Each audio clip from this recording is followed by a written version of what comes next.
เขาเฮ็ดนาแซงเขาเฮ็ดนาแซง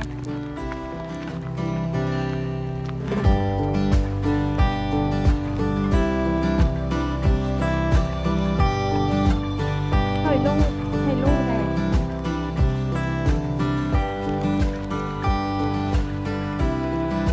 ป้าไปยืนทุ่งนาอันใหญ่โต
โอ้เขาได้หลุมห้อย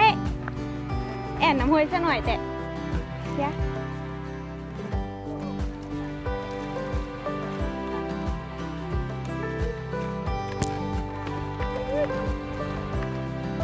น้ำห้วยนี่ยังไงน้ำห้วยไปข้ามน้ำ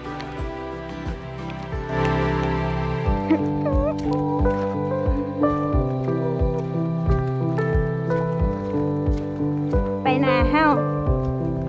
าอยู่พูน